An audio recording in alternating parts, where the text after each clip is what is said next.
नमस्कार, जय हिंद, जय भारत।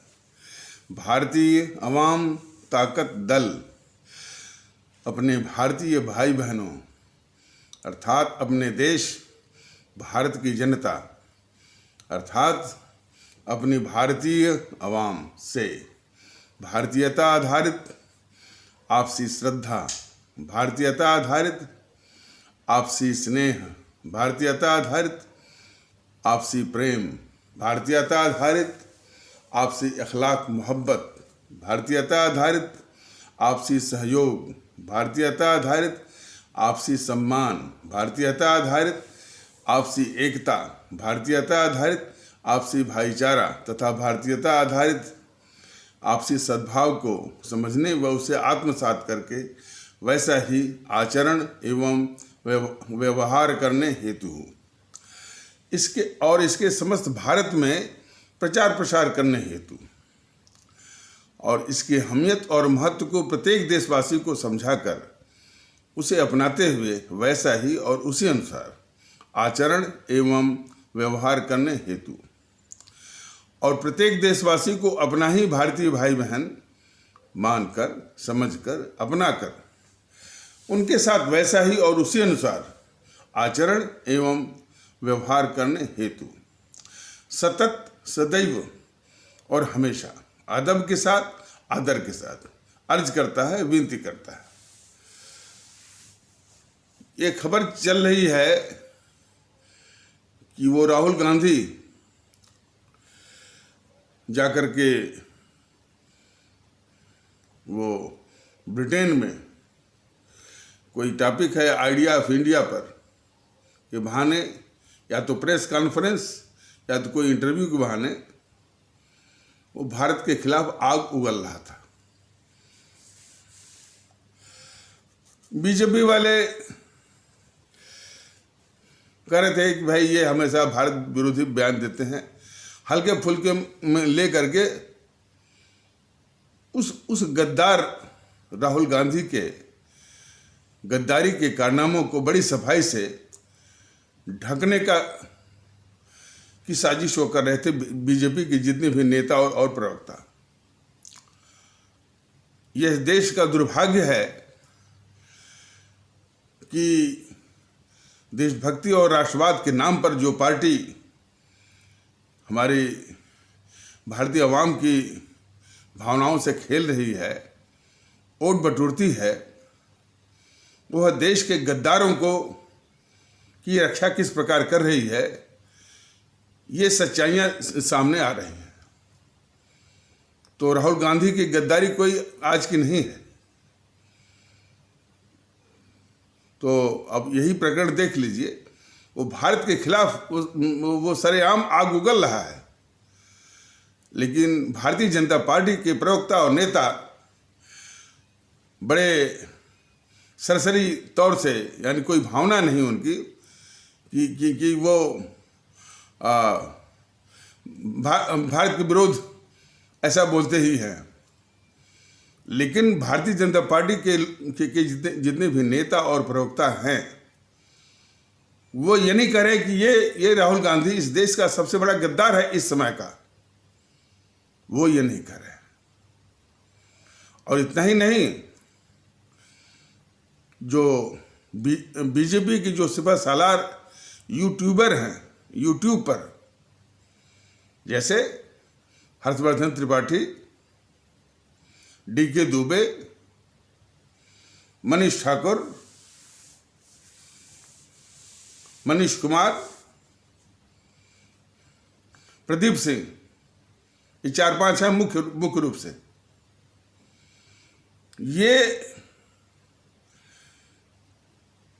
ये उन्हीं के इशारे पर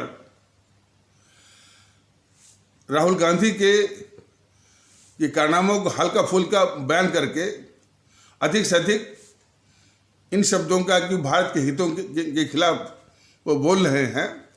यही बात जो है हर्षवर्धन त्रिपाठी जो है पूरे अपने यूट्यूब के यानी प्रवचन में यही कहता रहा हर्षवर्धन त्रिपाठी कि वो भारत के हितों के खिलाफ बोल रहे थे। लेकिन वो हर्षवर्धन त्रिपाठी, देखिए हर एक पत्रकार के विषय में बोलने कोई फुर्सत नहीं है भारतीय जनता दल को, अन्य तो उचित मानता है। लेकिन हर्षवर्धन त्रिपाठी जैसे जो है मैंने मोदी भक्त, मोदी का अंधभक्त और बीजेपी के एजेंट तमाम इस तरह के हैं, तो वो बीजेपी के ही इशारे पर किस तरह का षड्यंत्र रच रहे हैं, ये नमूना जानने का अधिकार हमारी आवाम को है। तो हर्षवर्धन त्रिपाठी जैसे लोगों को मालूम होना चाहिए कि ये राहुल गांधी इस देश का गद्दार है और बहुत बड़ा गद्दार है। उसकी सारी बातों को बोलते तो हैं बड़ी हल्के रूप में, जैसे बोलेंगे कि राहुल गांधी चीन के दूध से मिले थे, बस हो गया। हर्षवर्धन त्रिपाठी ऐसे, अब हालांकि मैं हर्षवर्धन त्रिपाठी को गद्दार कहने के पक्ष में नहीं था, लेकिन जब वो इस तरह से बोले कि हल्का रूप में कि वो चीन के दूध से मिले थे, और ये पूरी बात नहीं बताएंगे कि वो चीन के दूध से किस समय मिले थे, जिसमें भारत और चीन के बीच में, हमारा दुश्मन चीन है, डोकलाम के मुद्दे पर तनातनी और युद्ध जैसी स्थिति थी। उस समय ये गद्दार राहुल गांधी हमारे दुश्मन के चीन के राजदूत से रात के अंधेरे में चोरी छुपे मिला था।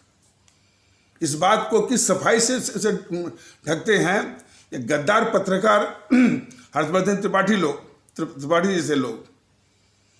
यही गद्दारी है बीजेपी की हमारे मुल्क और अवाम के खिलाफ, कि किस तरह से साजिश करके राहुल गांधी जैसे गद्दारों को जो है उनके गद्दारी के यानी पापों को छुपाना और उनको पालना और उनको देश के खिलाफ गद्दारी करने का हर मौका और हर सहूलियत जो है वो उपलब्ध कराना।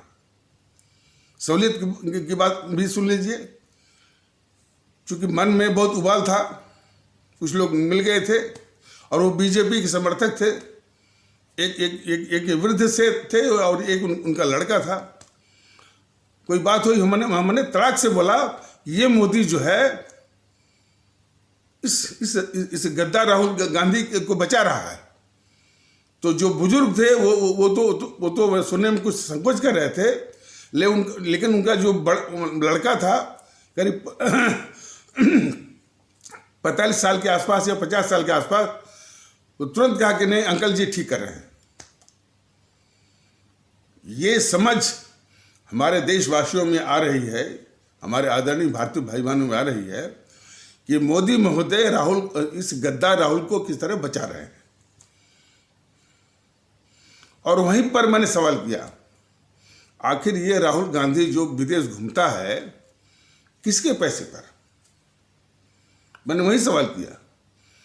इस देश की जनता का पैसा लूट करके जो काला धन में वो बना लिया है, उसी काले धन के बूते वो घूमता रहता है। एक सवाल मैंने और किया कि भाई लोगों को वीज़ा प्राप्त करने में इस पासपोर्ट ऑफिस में या विदेश मंत्रालय के दफ्तर में चप्पलें घिस जाती हैं, तब जाकर के वीज़ा मिलता है। लेकिन उसका वीज़ा तो सेकंडों में मिल जाता है। लगता है कि पूरा विदेश मंत्रालय और मोदी की सरकार उसके चरणों में है। इस तरह की सहूलियत उस गद्दार को दोगे मोदी महोदय, और अपने प्रवक्ताओं से कहलाओगे कि ये भारत विरोधी वो बयान दे रहे हैं, देश के साथ धोखा। जितनी देश विरोधी गतिविधियां ये राहुल गांधी कर रहा है, अब तक किया है,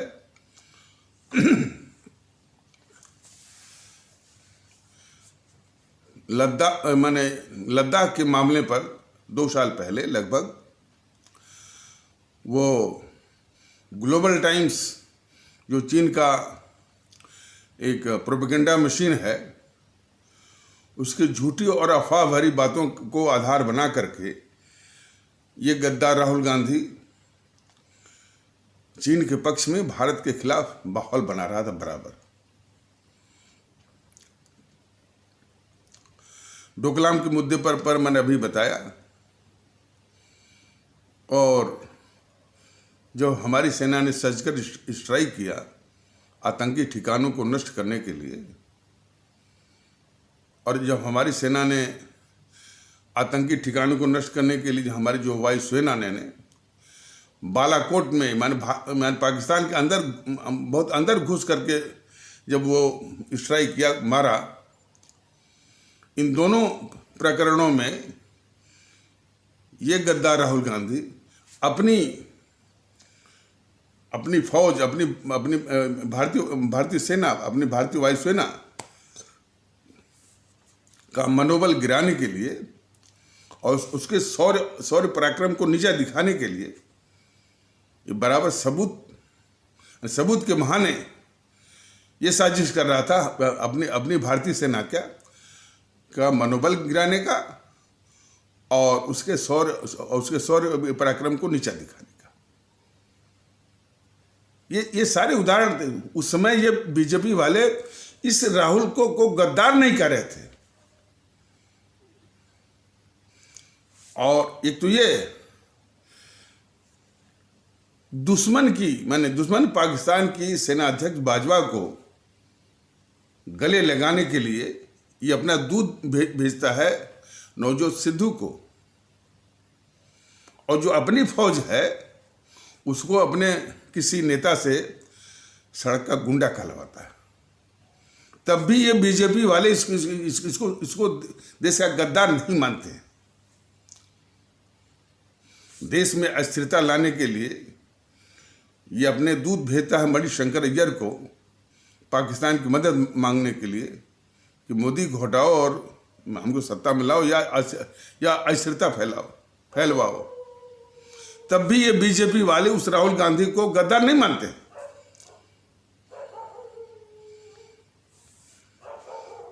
अभी इसको और विस्तार से किसी और एपिसोड के माध्यम से या और किसी माध्यम से बताया जाएगा। अभी फिलहाल हमारे देश के लोग, हमारे आदरणीय भारतीय भाई बहन इतना जाने कि जो भी ये गद्दारी कर रहा है राहुल गांधी भारत के खिलाफ, एक गद्दारी है। उसके लिए जितना जिम्मेदार राहुल गांधी है उससे अधिक जिम्मेदार ये मोदी महोदय हैं, जो उसको देश के खिलाफ गद्दारी करने का मौका दे रहे हैं और सारी सहूलियतें दे रहे हैं उसको। ये कौन? जिन्होंने राष्ट्रवाद के नाम पर, देशभक्ति के नाम पर जनता और हमारी आवाम की भावनाओं से खिलवाड़ करके जो है वोट बटोरा है और सत्ता हथियाई है, सत्ता का भोग कर रहे हैं। और इस उम्मीद पर कि ये मोदी महोदय देश की दुश्मन ताकतों से इस मुल्क को और आवाम की रक्षा करेंगे। आज आंतरिक रूप से हमारा न तो ये मुल्क, न तो आवाम, ये जो देश विरोधी ताकतें हैं, जीएनपीसी, गांधी नेहरू परिवार, चांडाल चौकड़ी काकस, एक तो ये बीजेपी वाले अभी भी इसको कांग्रेस कह रहे हैं। कांग्रेस कहना भी जो है गद्दारी है।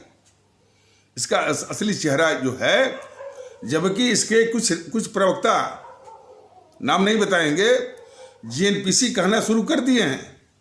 गांधी नेहरू परिवार, चांडाल चौकड़ी एकाध, लेकिन बीजेपी का ऑफिशियल ये अभी स्टेटमेंट नहीं है कि ये कांग्रेस नहीं बल्कि है ये जीएनपीसी है। इसने कितनी गद्दारियां की। भारत तेरे टुकड़े होंगे, भारत की बर्बादी तक जंग जारी रहेगी। ये एक बहुत आई ओपनर, आंख खोलने वाला एक प्रकरण है। कई मायनों में जनता में जिस प्रकार का अपने मुल्क के प्रति, देशभक्ति के प्रति जो संवेदना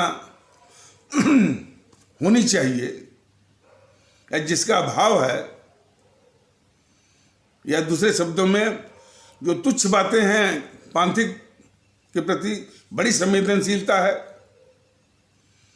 और देश के प्रति और राष्ट्रभक्ति के प्रति लगभग संवेदना बिल्कुल नहीं के बराबर है, और है भी तो पाखंड के रूप में। तो उसका बिल्कुल प्रमाण मिल गया कि भारत तेरे टुकड़े होंगे, इंशाअल्लाह भारत की बर्बादी तक जंग जारी रहेगी। मोदी से लेकर के मोदी महोदय ने देश के इस मौके पर देश के जितने भी गद्दार थे उनको गद्दारी करने का पूरा मौका दिया। इन्होंने जो कह रहा है कि भारत, और खुलेआम कह रहा है, कोई चोरी छुपे नहीं कर रहा है कि भारत तेरे टुकड़े होंगे और भारत बर्बादी तक जंग जारी रहेगी। पहली साजिश इन देश के गद्दारों को बचाने का साजिश इन्होंने ये किया, बीजेपी और मोदी महोदय ने उसको देश का गद्दार के रूप में प्रचारित नहीं किया, न पेश किया, न इस तरह से एक नैरेटिव बनाया कि ये देश का सबसे बड़ा गद्दार है। क्या बना दिया उसको? टुकड़े टुकड़े गैंग। अब देखिए,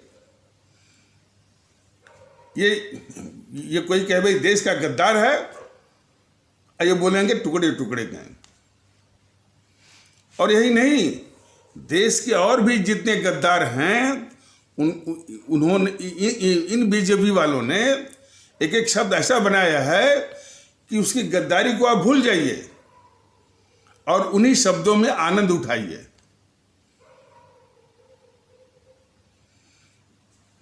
ये गद्दार राहुल को बचाने का क्या क्या क्या इन्होंने साजिश की है, उसका भी नमूना देखिए।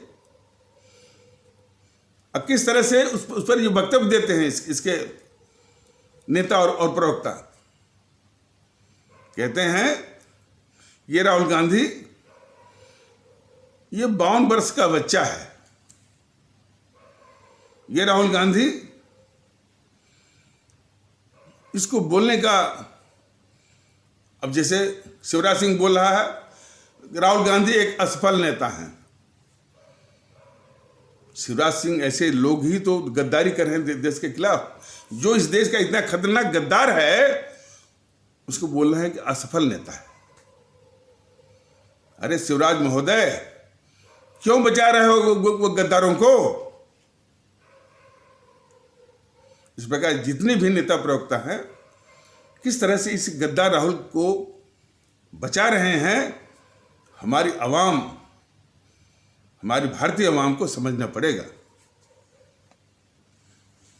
तो राहुल के विषय में इन सबों ने क्या क्या शब्दावलियां गढ़ी हुई हैं, सिर्फ राहुल की गद्दारी को छिपाने के लिए, बचाने के लिए। इसके नेता बोलेंगे कि 52 वर्ष का बच्चा है, राहुल गांधी एक फेल्ड नेता है और ना समझ है, बोलने का शऊर नहीं है, मान इमेच्योर, अधकचरा दिमाग का है।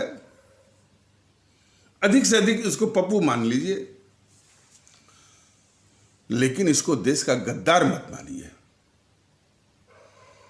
इतनी खतरनाक साजिश जो है और खिलवाड़ जो है, साजिश ये बीजेपी हमारे देश के साथ, हमारी आवाम के साथ कर रही है। कौन? जो हमारी भारतीय आवाम की यानी देशभक्ति की भावना का शोषण करके राष्ट्रवाद और देशभक्ति के नाम पर वोट बटोरा, सत्ता हथियाई, सत्ता का भोग किया। लोगों की उम्मीदें थी कि भाई ये कम से कम देश विरोधी ताकतों से इस मुल्क को और अपनी आवाम को निजात दिलाएगी, वो भारतीय जनता पार्टी वोट लिया अपनी आवाम से और खिदमत कर रही है, सारी सहूलियत दे रही है देश के गद्दारों और देश के दुश्मनों को।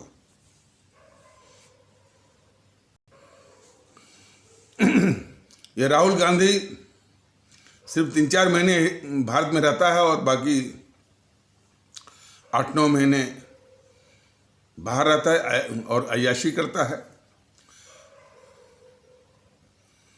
या ऐश करता है, जो भी। अब अय्याशी तो हम नहीं कह सकते कि, लेकिन इसकी भी खबरें हैं, इससे भी वो इनकार नहीं किया जा सकता, लेकिन उन शब्दों पर हम ज़्यादा बल नहीं दे रहे हैं। लेकिन ऐश तो करता ही है। लगता है कि वीज़ा उसकी पॉकेट में और विदेश मंत्रालय इस तरह से उसके चरणों में है, जब चाहे तो वीज़ा उसको मिल जाएगा। वीज़ा मिल गया, फिर वो फरार हो गया भारत से। और इसके बाद ये एक दिखावे के रूप में राहुल गांधी के ये बीजेपी वाले बोलते रहेंगे कि राहुल गांधी का पता नहीं है फलाने ठिकाने, लेकिन उसको विदेश में पहुंचाने का पूरा इंतजाम जब बीजेपी वाले ही करते हैं। अरे ये बात सुनने को आई है कि आंतरिक रूप से एक खबर है, हमारे देश के लोग जाने, हमारे आदरणीय भारतीय अवाम इसको जान ले कि शायद ये सुना गया कि सोनिया और राहुल ये कहते फिरते हैं कि जितना उनका शासन होता तो जितना उनको सुविधा सुख नहीं मिला था, वो उससे अधिक सुख सुविधा जो है ये मोदी शासन इनको दे रहा है, जितना कि उनकी खुद की सरकार होती, यूपीए टाइप की। ये नजरिया है जेएनपीसी का।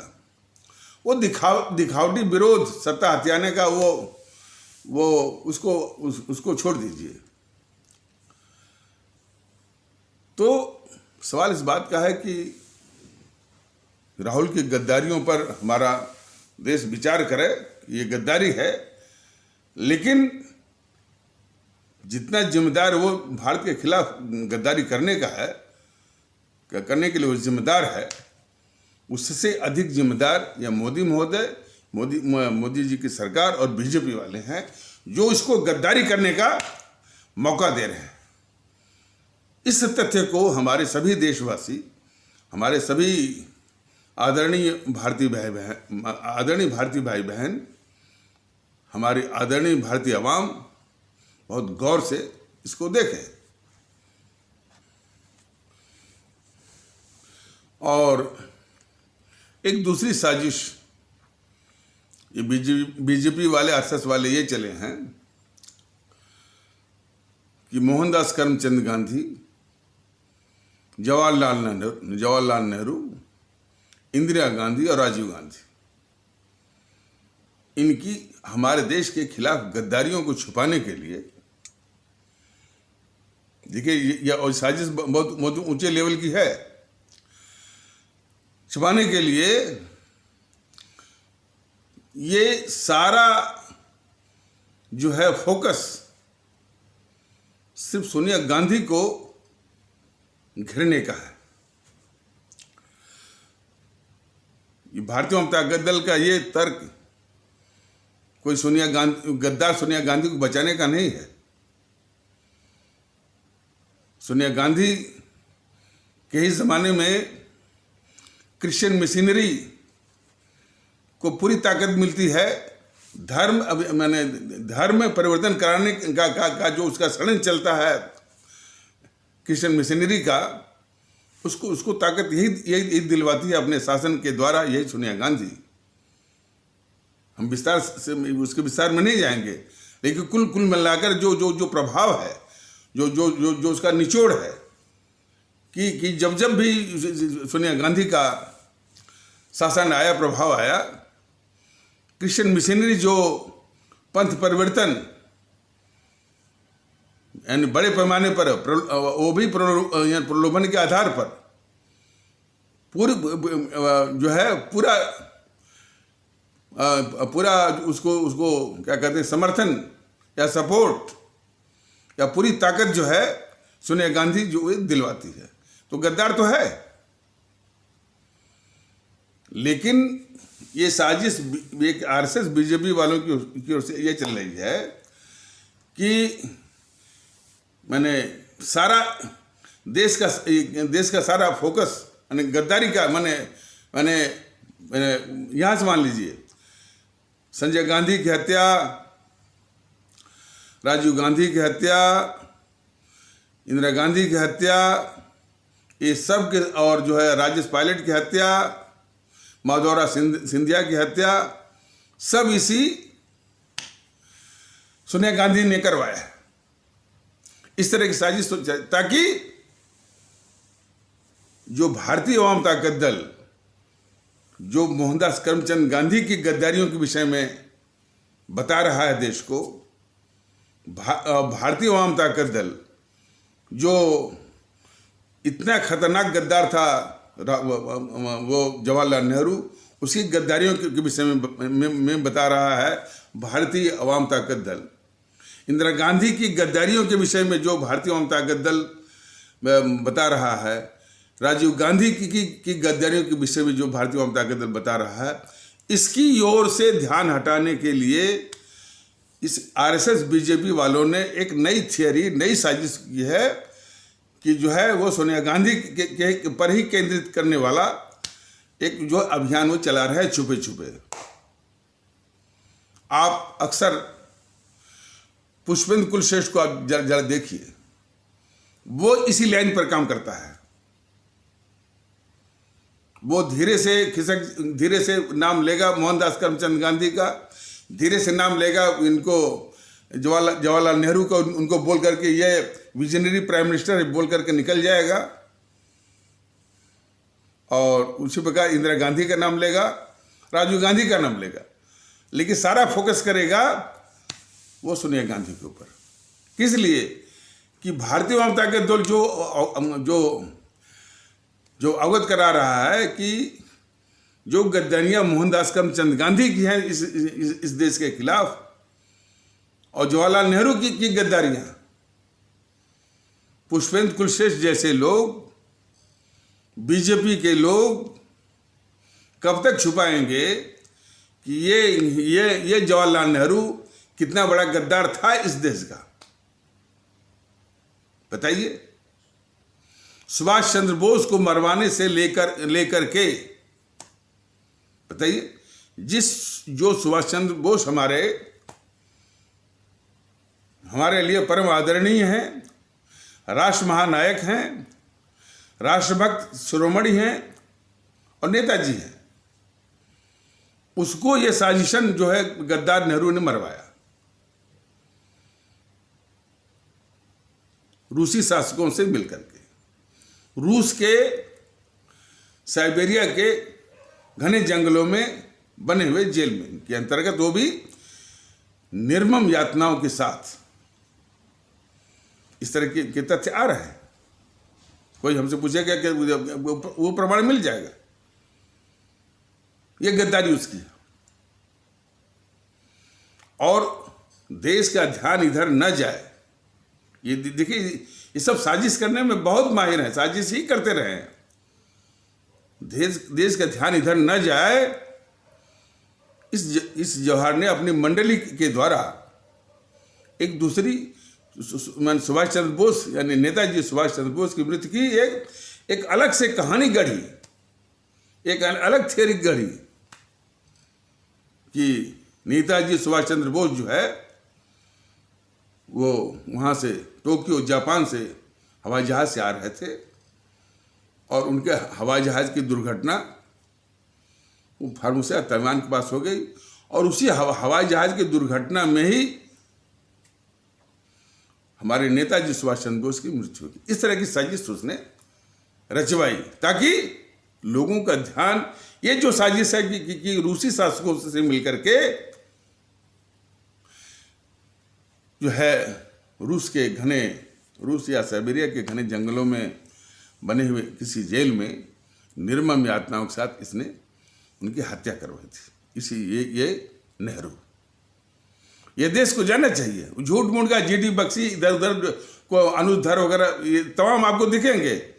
ये सब जो है सब उनके एजेंट हैं इसी जेएनपीसी के, और जो है सुभाष चंद्र बोस की इस तरह की जो हत्या हुई उसको छुपाने के लिए। यह देश जो है जीडी बख्शी या अनुज धर की बातों में बिल्कुल न जाए।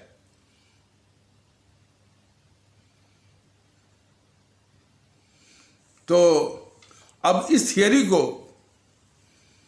मैंने सच्चा दिखे अब देश के सामने, तो इस पर ये गद्दार जवाहरलाल नेहरू ने क्या किया, इस पर रिटायर्ड सुप्रीम कोर्ट के जज शायद कोई शाहनवाज थे, तो उनको इंक्वायरी मैंने कमीशन ऑफ इंक्वायरी के द्वारा उनकी अध्यक्षता में उससे मुहर लगवाई कि भाई ये बात सत्य है, ताकि देश इसको सत्य माने, सच्ची माने, और फिर इसको और मैंने सच्चाई का जमा पहनाने के लिए उसी थ्योरी को, यानी जो हवाई जहाज दुर्घटना में नेताजी की मृत्यु वाली, फिर उसकी बेटी जो गद्दार इंदिरा गांधी ने दूसरा कमीशन बिठवाया, खोसला कमीशन। खोसला थे रिटायर्ड सुप्रीम कोर्ट के जज, उससे भी इसी कहानी पर ठप्पा लगवाया, ताकि देश जाने कि नहीं यही है। ये जेएनपीसी के जो सिपह सालार हैं और भी थियरी चलाए, खास करके ये जो न्यूज़ 24 की मालकिन है, टीवी चैनल न्यूज़ 24 की मालकिन है वो राधा, क्या वो अनुराधा प्रसाद, जब भी मौका आता है सुभाष चंद्र बोस का एक अलग ही थियरी चलाती है।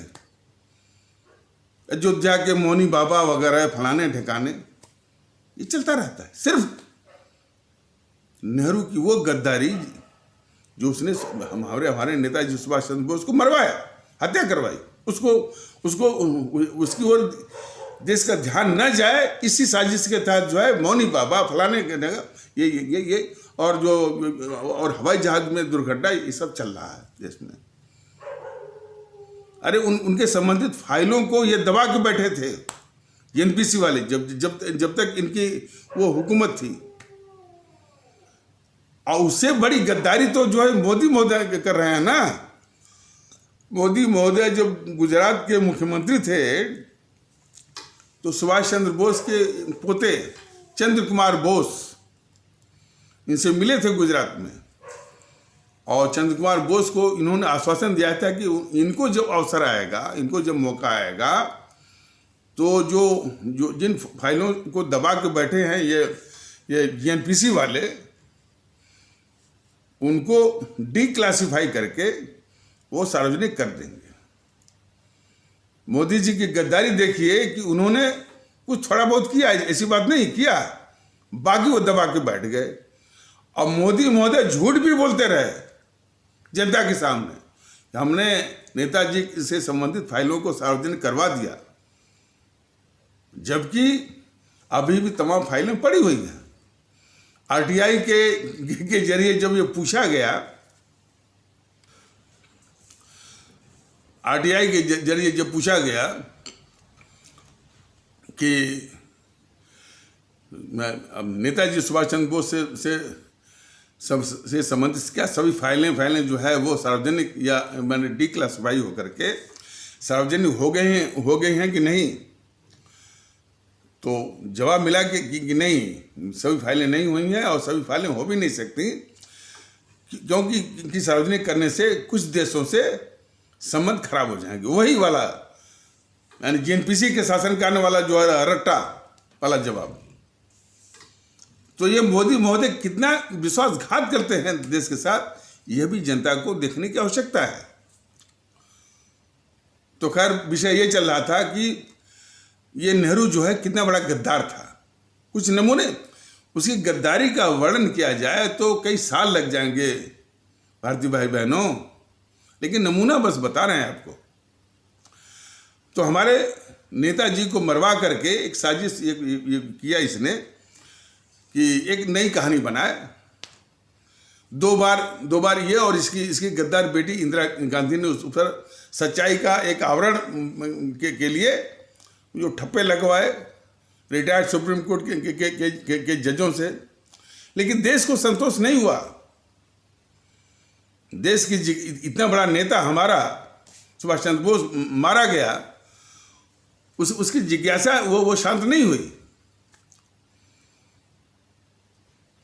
तो लोगों ने जब अब चूंकि जीएनपीसी के शासनकाल में तो संभव नहीं था, एनडीए की सरकार आई वाजपेयी महोदय की 1998 से लेकर जो 2004 वाली, तो उस समय लोगों ने पटना हाई कोर्ट में अर्जी लगाई, याचिका लगाई कि साहब जो है नेताजी जी सुभाष चंद्र बोस से संबंधित मैंने उनकी मृत्यु की जांच के लिए जो कमीशन होना चाहिए। पटना हाई कोर्ट ने ऑर्डर दिया, आदेश दिया एनडीए सरकार को जांच कराने के लिए। तो केंद्र सरकार ने यानी एनडीए सरकार ने तीसरा कमीशन, वो रिटायर्ड सुप्रीम कोर्ट के जज थे मुखर्जी साहब, मुखर्जी कमीशन ने काफ़ी छानबीन किया, काफ़ी दस्तावेज इकट्ठा किए और उन्होंने ये निष्कर्ष दिया, ये कंक्लूजन दिया कि हवाई जहाज दुर्घटना से नेताजी की मृत्यु हुई, ये कहानी सत्य और सही नहीं है। यानी जिस कहानी को छुपाने के लिए ये गद्दार नेहरू ने जो वो शाहनवाज के द्वारा 1948-49 में मुहर लगवाई, उसकी गद्दार बेटी इंदिरा ने मुहर लगवाई खोसला कमीशन के द्वारा। कम से कम मुखर्जी कमीशन ने कहा कि ये कहानी जो है, जो कहानी ये बनाई जा रही है या देश को बताया जा रहा है कि नेताजी सुभाष चंद्र बोस की मृत्यु जो है वो विमान दुर्घटना के कारण हुई है, ये कहानी सही नहीं है। लेकिन देश को अभी जानना है कि मैंने तो बताया, लेकिन आधिकारिक रूप से, सरकारी रूप से अभी जानना बाकी है कि आखिर नेताजी की मृत्यु कैसी हुई। अभी उसको जिज्ञासा शांत नहीं हुई है। तो ये मैंने मुखर्जी कमीशन अपनी रिपोर्ट बनाते माने इंक्वायरी करते तब तक ये एनडीए की सरकार जा चुकी थी और यूपीए की सरकार आ चुकी थी और उसी को ये रिपोर्ट इसने सौंप दिया। और ये रिपोर्ट जो है उस नेहरू की और इंदिरा की पोल खोलने वाला था। तो ये यूपीए सरकार मुखर्जी कमीशन की वो रिपोर्ट कि नेताजी की वो रिपोर्ट जो कहती है कि नेताजी की मृत्यु की वो कहानी कि विमान दुर्घटना के कारण हुई है, ये सत्य नहीं है। उस रिपोर्ट को यूपीए की जो सरकार आई थी 2004 में, उसको दबा के बैठ गई और फिर लोकसभा में प्रश्न उठाया गया, सवाल उठाया गया कि आखिर उस रिपोर्ट का क्या हुआ। बड़ी बेहयाई से करे कि हमने उस रिपोर्ट को खारिज कर दिया। तो लोगों ने पूछा भाई कि खारिज क्यों किया। उससे भी बेहयाई भरा ये अशोक चौहान था, विदेश राज्य मंत्री, और विदेश मंत्री का चार्ज लिए थे ये अपने मौनी बाबा मनमोहन सिंह की दस्तखत किया हुआ। और वो जवाब लोकसभा में वो विदेश राज्य मंत्री अशोक चौहान ने दिया कि इस रिपोर्ट को इसलिए खारिज किया गया कि वो पिछली रिपोर्टों से ये मेल नहीं खाती थी। पिछली रिपोर्ट माने जो ये झूठी कहानी को सत्यापित कर रहे थे शाहनवाज कमीशन या खोसला कमीशन, उससे मेल नहीं खाती थी, इसलिए इसको खारिज कर दिया। कितनी बड़ी साजिश कि ये जेएनपीसी है और कितनी बड़ी गद्दार है, यह देश को जानना चाहिए। लेकिन ये सारी बातें बीजेपी वाले कभी नहीं बताएंगे। जेएनपीसी की गद्दारियों पर कभी नहीं वो करेंगे खुलासा। तो एक तो यह रहा हमारे सुभाष चंद्र बोस के विषय में, और सबसे बड़ा उसकी गद्दारी थी सत्ता हथियाने की। जब जब जब इन दोनों गद्दारों ने, मोहनदास करमचंद गांधी और जवाहरलाल नेहरू ने, ये 1945 में ही सूंघ लिया था कि अब ये अंग्रेज जाएंगे। और इसके पहले मैं बता दूं कि ये जो हुआ चलता है कि कांग्रेस ने आज़ादी की लड़ाई लड़ी, कांग्रेस के ही कारण या गांधी बाबा के कारण अंग्रेज भागे और देश को आज़ादी मिली। ये तीन सच्चाइयां, तीनों की तीनों झूठी हैं। कांग्रेस ने आज़ादी की लड़ाई नहीं लड़ी, बल्कि आज़ादी की लड़ाई का मुखौटा पहन करके अंग्रेजी सरकार की दलाली, मुखबिरी और चमचागिरी करते थे। मोटी मोटा विस्तार से हम बता देंगे बाद में। ये करती रही। आज़ादी की लड़ाई हमारे सुभाष चंद्र बोस, हमारे भगत सिंह, चंद्रशेखर आज़ाद, अशफाक उल्लाह, इन लोगों ने लड़ाई लड़ी और जान भी दी। तो इन समूह ने वो लड़ाई नहीं लड़ी। आज़ादी की लड़ाई का मुखौटा पहन करके अंग्रेजी सरकार की दलाली, मुखबिरी और चमचागिरी करते रहे। और इसी मकसद से अंग्रेज सरकार ने अपने किसी अंग्रेज एओ ह्यूम के द्वारा 1885 में बनवाया भी था, उसी मकसद से। तो उसी मकसद के अनुसार ही सब कर रहे थे। दूसरा, अंग्रेज जो भागे हैं वो कांग्रेसियों के द्वारा नहीं, वो जो है गांधी बाबा के कारण नहीं, उनकी वो एक लाठी के द्वारा नहीं। और इन्होंने चलाया था ना कि दे दी हमें आज़ादी, बिना खड्ग बिना ढाल, साबरमती के संत तूने कर दिया कमाल। ये सब झूठा प्रचार। अंग्रेज जो भागने को मजबूर हुए वह सिर्फ जो है हमारे परम आदरणीय राष्ट्र महानायक, राष्ट्रभक्त शिरोमणि नेताजी सुभाष चंद्र बोस और उनकी आज़ाद हिंद फौज की कुर्बानी, जो कि इस देश को आज़ाद कराने के लिए अंग्रेजी सेना से लड़ते हुए 60,000 सैनिकों में से 28,000 सैनिक जो शहीद हो गए थे, उसकी शहादत की प्रेरणा से भारतीय फौज के, ब्रिटिश फौज के रॉयल इंडियन नेवी में बगावत शुरू हो गई। और ब्रिटिश फौज के और विंग्स में और उसके भागों में बगावत होने वाली थी। इससे डर गए अंग्रेज। अब ये तथ्य किस आधार पर आ रहा है? अब तो ये सार्वजनिक भी हो रहा है। ये तथ्य सार्वजनिक हो रहा है कि आज़ाद हिंद फौज और नेताजी सुभाष चंद्र बोस के ही कारण जो है अंग्रेज भागे हैं। और ये मैं नहीं कर रहा हूं, ये बात जिसने मतलब कि जिस ब्रिटिश प्रधानमंत्री के प्रधानमंत्रित्व काल में सत्ता का हस्तांतरण हुआ,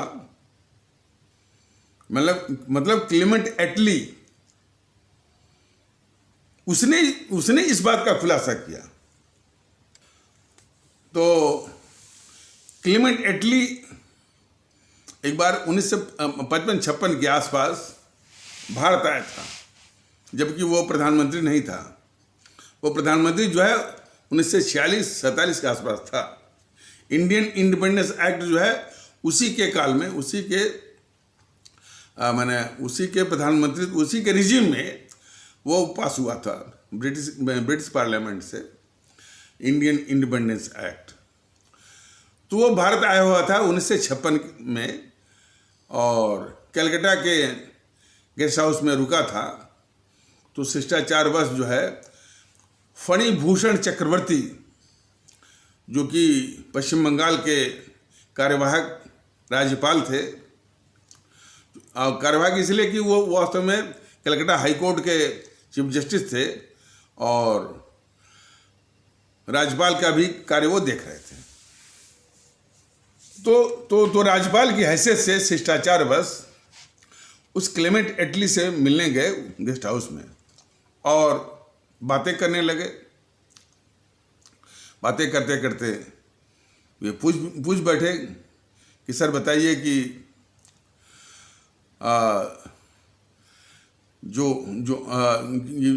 ये बताइए कि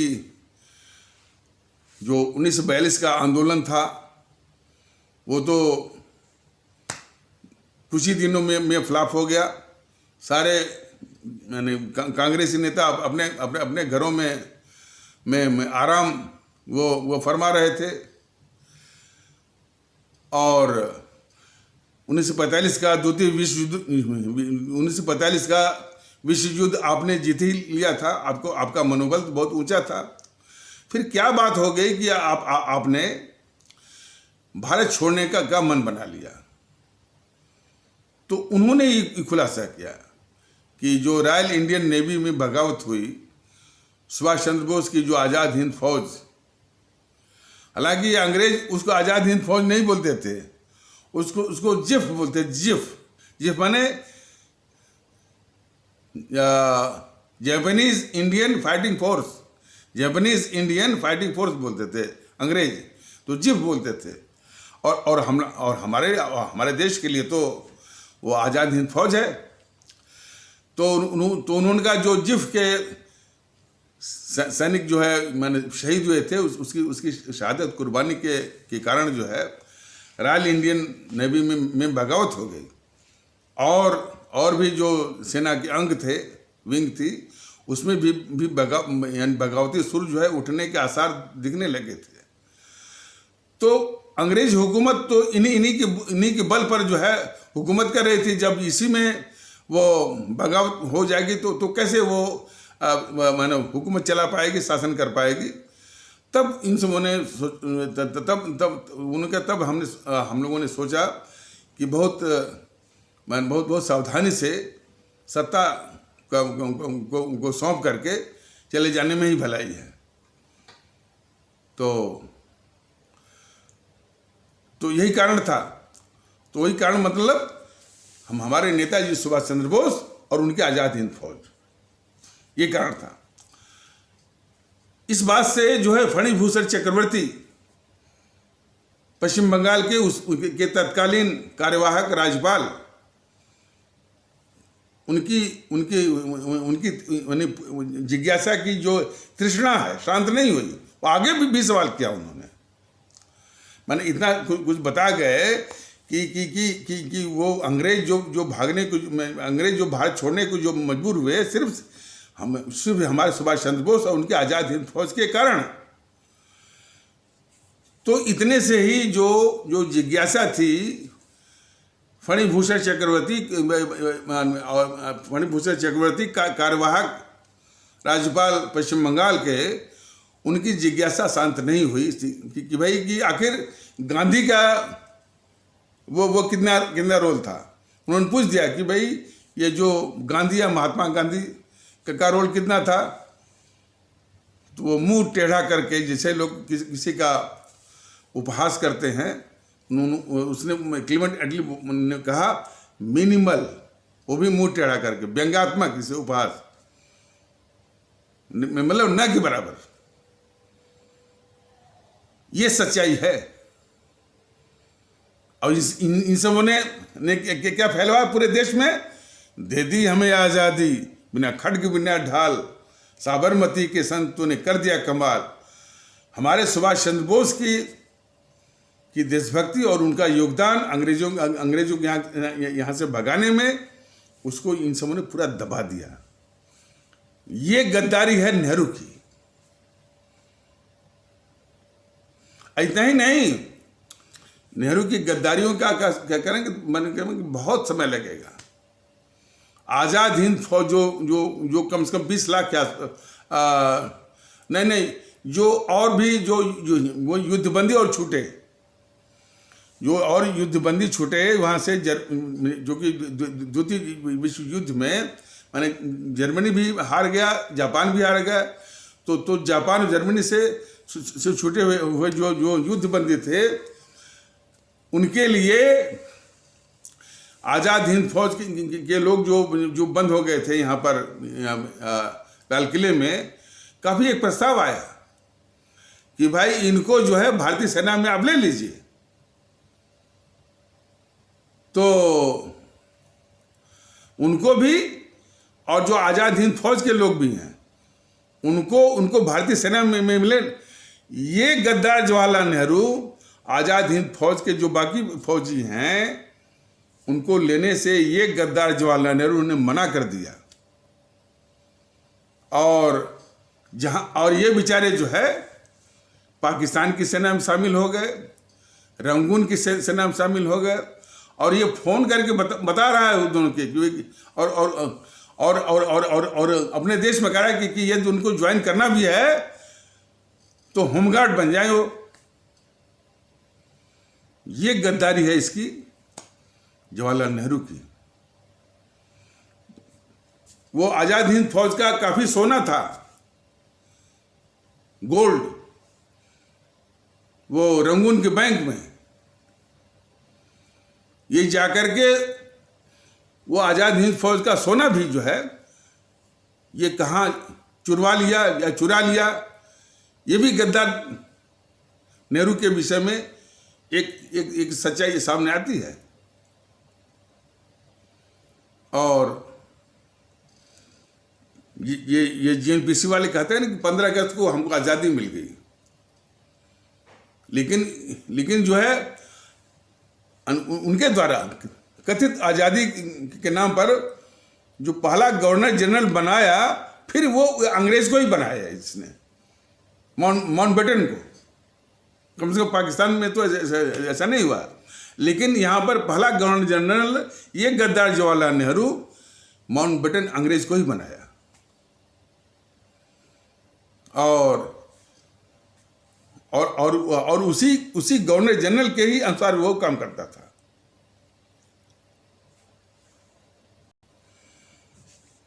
और उसमें क्या कैबिनेट ने कहा कि भाई जो हमारी सेनाओं, देखिए वो ब्रिटिश का झंडे का नाम है यूनियन जैक, उसको यूनियन जैक लगा रहता है। तो अपनी सेना में जो है वो यूनियन जैक वो हटना चाहिए, या इसी तरह का मुद्दा था। तो अब उसमें कैबिनेट ने कहा कि नहीं भाई ये सब वो हटना चाहिए, लेकिन वो माउंटबेटन ने कहा नहीं, ये बिल्कुल नहीं चलेगा। फिर कैबिनेट को ये कह रहा है गद्दार जवाहरलाल नेहरू कि ये कोई जो गवर्नर जनरल है माउंटबेटन कोई रबर स्टैंप नहीं है, ये हमारे लिए एक पावरफुल ये गवर्नर जनरल है और हमारे लिए इस कैबिनेट से ज़्यादा महत्व रखते हैं। तो अभी भी पता नहीं, या सन 65-66 तक जो है भारतीय सेना में, चाहे नेवी में जो वो यूनियन जैक के झंडा वो बराबर दिखता था। तो ये गुलामी मैंने देश को आज़ाद कराया हमारे इन अमर शहीदों ने जान दे करके। और जब अंग्रेज गए तब भी ये गुलामी जो है देश पर थोपता रहा।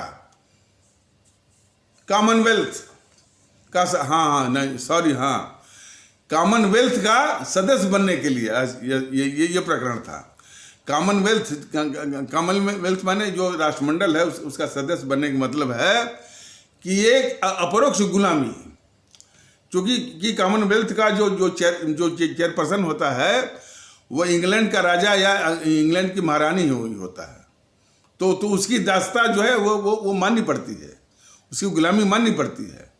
तो कैबिनेट जो है उस कैबिनेट जो है इसका विरोध कर रहा था। तो आकर के धमका रहा है ये गद्दार जवाहरलाल नेहरू, कह रहा है कि ये गवर्नर जनरल कोई रबर स्टैंप नहीं है, ये बिल्कुल ये पावरफुल जो है एक वो मैंने इस सरकार के मुखिया हैं, और हमारे लिए मतलब वो गद्दार जवाहरलाल नेहरू बोला हमारे लिए इस कैबिनेट से अधिक महत्व रखते हैं, इसलिए हम उनके फैसले को लागू करेंगे। तो वही बोला था कि भारत जो है वो राष्ट्रमंडल का मतलब यानी कॉमनवेल्थ का सदस्य बन जाए। कॉमनवेल्थ का सदस्य बनने का मतलब कि एक दूसरी दास्तान को थोपना, ये गद्दारियां रही। और बाकी तो बताया गया है कि तिब्बत का प्रकरण पूरा एक गद्दारी भरा है। चीन में कम्युनिस्ट पार्टी ने ये 10 करोड़ लोगों की हत्या करके चीन वाले जो है मैंने ये कम्युनिस्ट पार्टी वालों ने वहाँ कब्जा किया 10 करोड़ लोगों की हत्या करके। ये हत्या करके ही जो है ये कब्जा करते हैं वामदल वाले ना। मैं तो बराबर कहता हूँ कि ये टीवी चैनल वाले ये देश के कितने खतरनाक गद्दार हैं कि अभी भी इन वाम दलों के प्रवक्ताओं को बुलाते रहते हैं। और ये देश को जानना जरूरी है कि वाम दल इस देश के लिए बहुत ही खतरनाक है। इस समय के जो वाम दल है भारत का, तो 10 करोड़ लोगों की हत्या करके वहाँ की कम्युनिस्ट पार्टी कब्जा की, और उसी यानी नरसंहार के आधार पर जो विस्तार कर रहे थे, तो तिब्बत भी डर गया कि भाई उसी प्रकार ये नरसंहार करवाएंगे। तो तिब्बत का एक शिष्टमंडल डेलीगेशन भारत आया नेहरू से मिलने के लिए। ये गद्दार नेहरू उस शिष्टमंडल से नहीं मिला, उसको इंतजार करवाया, वेटिंग करवाया। और इस बीच में एक और गद्दार था के.एम. पनिकर, उसका सहायक था। उसके जरिए एक चिट्ठी लिखा इस गद्दार नेहरू ने। किसको लिखा? माओ से तुंग। उसके 2 नाम है, माओ से तुंग भी कहते हैं और माओ जिडांग भी कहते हैं, कि भारत जो है तिब्बत के ऊपर वो चीन की सॉवरेंटी को, चीन की संप्रभुता को मान्यता देता है। इस तरह की चिट्ठी एक देश के गद्दार के.एम. पनिकर के द्वारा जो कि इनका दूध बन गया था, इस गद्दार जवाहरलाल नेहरू का, उसके जरिए वहाँ भिजवाया। जब भिजवा लिया तब शिष्टमंडल जो तिब्बत के शिष्टमंडल से ये गद्दार जवाहरलाल नेहरू कहता है कि अब आप हमसे नहीं बल्कि जाकर के जो चीन के नेता हैं माओ जिडांग या माओ से तुंग से मिलिए। जब वे तिब्बत जो है चीन को सौंप चुका था। इसको कहते हैं कि थाली में सजा करके इस गद्दार जवाहरलाल नेहरू ने थाली में सजा करके तिब्बत को चीन के हवाले कर दिया। अब कौन तिब्बत? जो कि भारत में मिलना चाह रहा था। जरा कल्पना करिए कि यदि ये तिब्बत भारत के साथ होता, मान लीजिए, तो नेपाल भी चाह रहा था मिलने के लिए।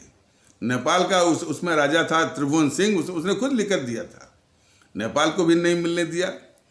तो ये नेपाल और भारत के साथ होते तो भारत का कितना बड़ा सामरिक महत्व जो है चीन के ऊपर, चीन के एज बोलते हैं, चीन के ऊपर जो है हावी होता। तिब्बत का जो क्षेत्रफल है भारत के क्षेत्रफल के 2/3 है। और इतना ही नहीं, जब इसने सौंप दिया और वो नरसंहार करके ये कम्युनिस्ट वाले या चीन वाले तिब्बत पर कब्जा कर रहे थे, तो और इसके पहले भी कम्युनिस्ट वाले जो है या चीन में वो नरसंहार के ही द्वारा जो है वो यानी वो अपने अपना विस्तार किया था या कब्जा किया था, तो चीन की हालत वही थी जो इसमें तालिबान की है। यानी पूरे पूरे विश्व में अछूत, कोई उसको समर्थन देने वाला नहीं। उस हमारे दुश्मन चीन को इस गद्दार जवाहरलाल नेहरू ने संयुक्त राष्ट्र संघ की सदस्यता दिलवाई, और कैसे दिलवाई? उसने कहा कि अभी तिब्बत पर कब्जा मत करो, नहीं तो खास करके इंग्लैंड और अमेरिका जो है तुमको संयुक्त राष्ट्र संघ का सदस्य बनने नहीं देंगे, बहुत दिक्कत आएगी। तो पहले संयुक्त राष्ट्र संघ का सदस्य बन जाओ, चीन को कहा, इसके बाद जो है तिब्बत पर नरसंहार करके कब्जा करो। ये सलाह किसने दिया? चीन को गद्दार जवाहरलाल नेहरू ने। और यही गद्दार जवाहरलाल नेहरू अपने दुश्मन चीन को संयुक्त राष्ट्र संघ का सदस्य बनवाया। और जब संयुक्त राष्ट्र संघ का सदस्य बन गया, तब वो 20 लाख लोगों की नहीं है, 80 लाख तिब्बत में हत्या करके चीन की कम्युनिस्ट पार्टी ने उस पर कब्जा किया, 80 लाख तिब्बत के लोगों को। और वहां से जो है ये दलाई लामा भाग गए। दलाई लामा को शरण दे करके फिर उस पाप को ढकने का एक काम किया। और चूंकि दलाई लामा को शरण मिल गई थी भारत में, तो वो नेहरू और जीएनपीसी के खिलाफ क्यों बोलते भाई? शासन तो उसी का। तो उनकी भी बोलती बंद हो गई दलाई लामा की।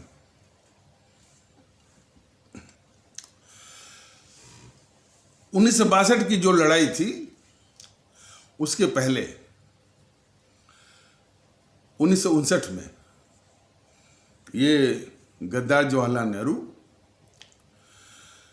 चीन के प्रधानमंत्री चाउ एन लाई को बुलाया, और भारत में भारत के खिलाफ धोखेबाजी वाला नारा कि हिंदी चीनी भाई भाई, हिंदी चीनी भाई भाई, हिंदी चीनी भाई भाई का एक माहौल खड़ा किया, धोखेबाजी वाला। धोखेबाजी क्या थी कि इसमें पूरा देश बेखबर हो जाए। तो उसी स्थिति में ये गद्दार जवाहरलाल नेहरू वो चीनी सेना को, जो भारत का जो नेफा नॉर्थ ईस्टर्न फ्रंटियर एजेंसी नेफा, और वही नेफा आजकल जो है अरुणाचल प्रदेश हो गया है। तो उसी नेफा में ये चीनी सेना को घुसवाया गद्दार जवाहरलाल नेहरू। जब ये खबर भारत के लोगों को मिली, तो उससे सवाल पूछा गया कि क्या चीन की सेना घुसी है? तो उसने कहा हाँ घुसी है, और हमने चीन के नेताओं से बात कर ली है। ये झूठ बोला, ये गद्दार जवाहरलाल नेहरू झूठ बोला देश के साथ कि वो कह रहा है कि हमने चीन के नेताओं से बात कर ली है और वो चीनी सेना वापस हो जाएगी। हमारे देश के लोग जाने, हमारी आदरणीय भारतीय आवाम जाने कि वो चीन की सेना वापस नहीं हुई। और वहीं पर आज की तारीख में उसने पूरी कॉलोनी बना दिया है, पूरा आवास, और आवास के सारे आधारभूत सुविधाएं भी, सड़क है, फलाने ढेकाने सब कुछ। तो उसी का एक सैटेलाइट पिक्चर नासा, अमेरिका की जो नासा है, ने उसको सर्कुलेट किया। तो वही जो कॉलोनी, कौन कॉलोनी? जो जिस जमीन से वो घुसवाया था गद्दार जवाहरलाल नेहरू, जिसके लिए झूठ बोला कि नहीं हम वो चीनी नेताओं से हमने बात कर ली, वापस हो जाएगी, जो कि वापस नहीं हुई, जबकि झूठ बोला था।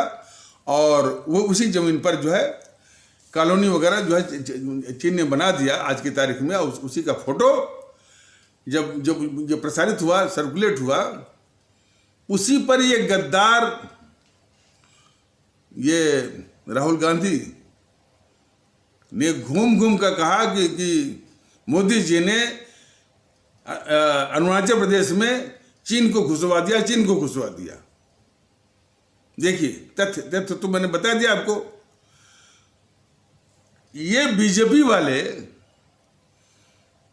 और उसके जवाब में मैंने देखा था कि वो किरण रिजिजू ने बहुत एक सरसरी तौर पर उसने दिया कि भाई ये सब झूठा है और वो जो है वो पहले से है, और उसी को जो है चीन ने अपना विकसित किया है, कॉलोनी बनाई है।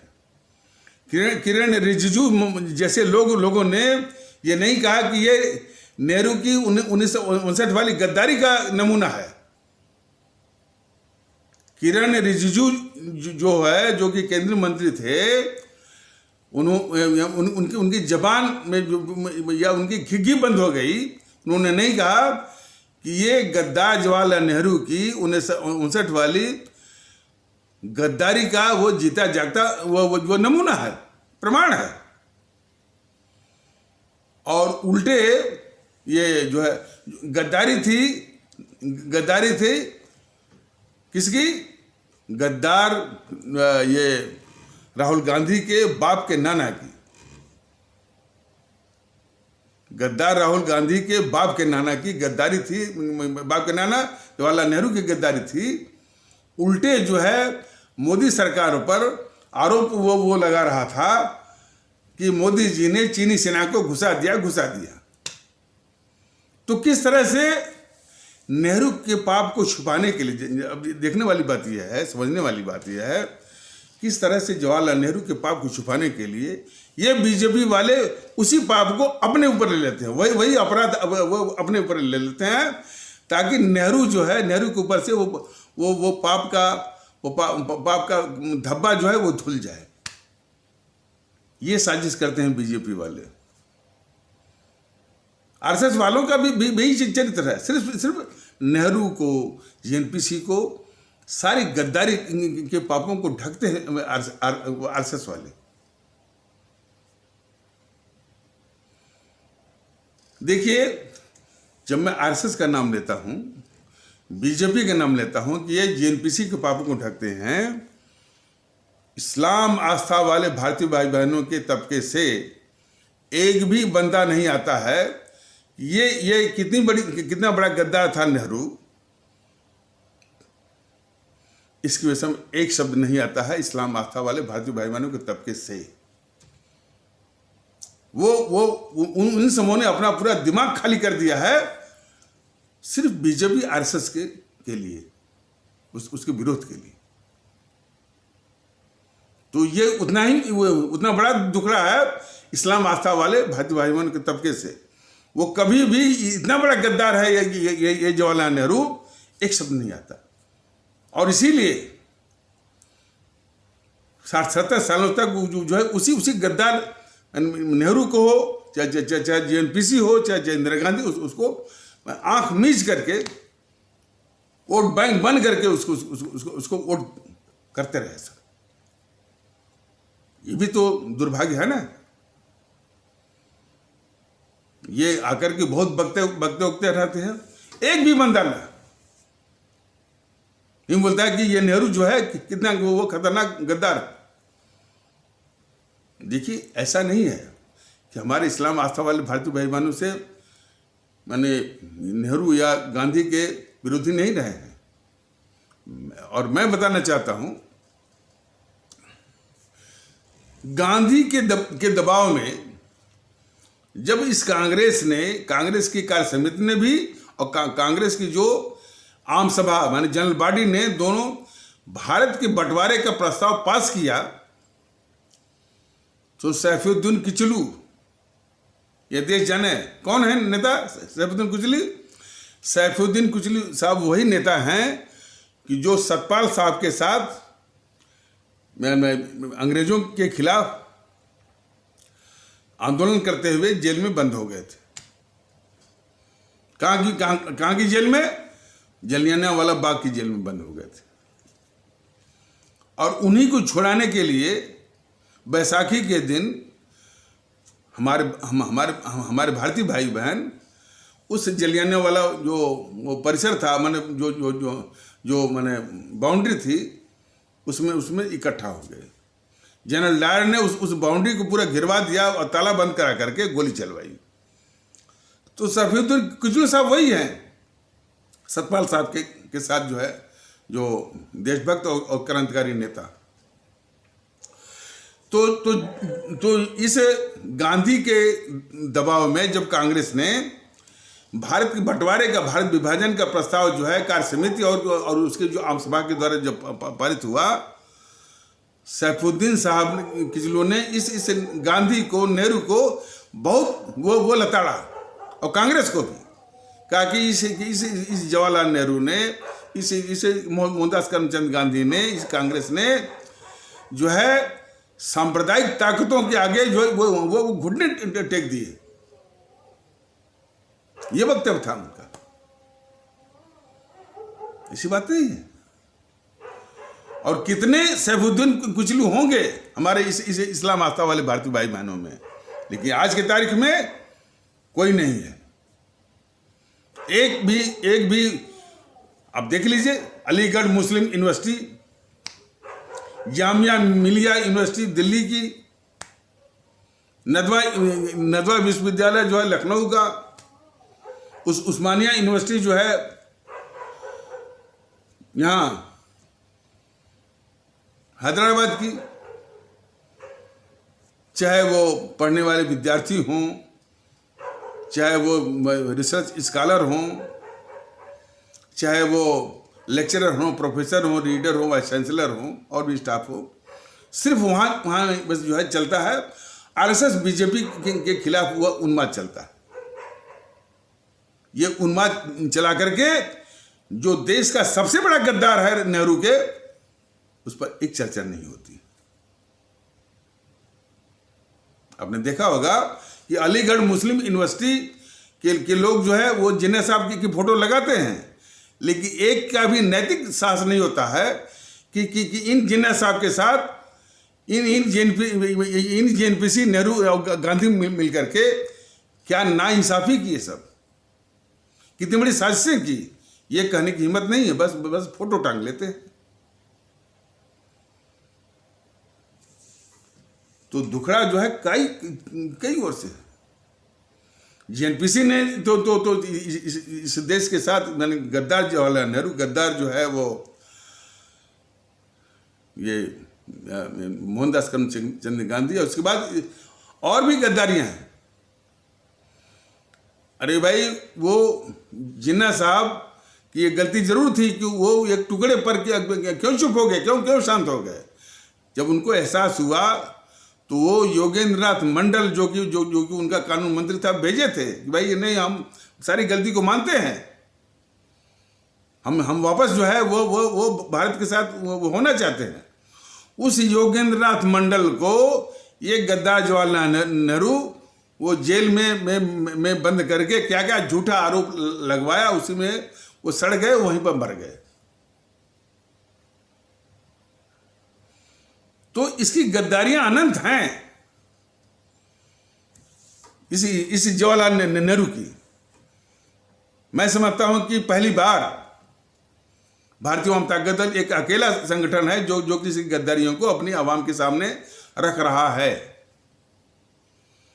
लेकिन मैं बता दूं कि जेएनपीसी को तो जो दर्द जो होता है, सबसे अधिक दर्द होता है बीजेपी वालों का, आरएसएस वालों को। इसी से जान लीजिए, सबसे अधिक दर्द होता है, क्योंकि ये बराबर साजिश करते हैं नेहरू की गद्दारियों को छुपाने का। इस तथ्य को जो है समझने की जरूरत है। और बाकी तो जो दल है, समाजवादी, बहुजन समाज पार्टी, ये भी टीएमसी वाले, ये कभी भी नहीं कहते हैं सिर्फ हिंदू मुस्लिम हिंदू मुस्लिम हिंदू मुस्लिम, और झूठा स्वांग जो है समाजवादी पार्टी के लोग कहते हैं कि हम मुस्लिमों के बड़े हितैषी हैं। टीएमसी की ममता बनर्जी बोलती है कि हम मुस्लिम के भी बड़े हितैषी हैं। अरे उनके हितों की ये हत्यारनी है ममता बनर्जी। मैं यही तो मैं दरख्वास्त करता हूं कि पश्चिम बंगाल में रहने वाले हमारे जितने इस्लाम आस्था वाले भारतीय भाई बहन हैं, वह इस ममता बनर्जी जो इस देश की शत्रु है, जो कि आपके या आपके हितों की कभी कभी हो नहीं सकती, उसके मोह मायाजाल से बाहर आइए और उसको चुनाव में नष्ट में नाबूद करने के लिए आगे आइए। बहुत कुछ करना है देश के लिए, अपने राष्ट्र भारतवर्ष के लिए, और अपना भारतवर्ष जो है कैसे महफूज रहे, कैसे सुरक्षित हो। और उस पर से ये मोदी महोदय कट्टरवादियों को भेज देते हैं, ज्ञानवापी करो, मथुरा करो। इसी वक्त ऐसे ये विकास करेंगे। देश ये पूछा कि भाई विकास के लिए शांति चाहिए, सद्भाव चाहिए। ये शांति सद्भाव को नष्ट करने के लिए मोदी महोदय सारे भेड़ियों को, ये विष्णु जैन हुआ, फलाने हुआ, छोड़ देते हैं। फिर तो अलग एक उन्माद चल रहा है, और उसमें हमारा देश का मीडिया भी शामिल है। क्या बताएं, बहुत कुछ समझाना है। लेकिन भारतीयता सबका इलाज है, सबका इलाज है। भारतीय एकता सबका इलाज है। तो इन्हीं आवश्यक शब्दों के साथ इस आवश्यक परिचर्चा को यहीं पर विराम दिया जाता है। तब तक के लिए नमस्कार, जय हिंद, जय भारत।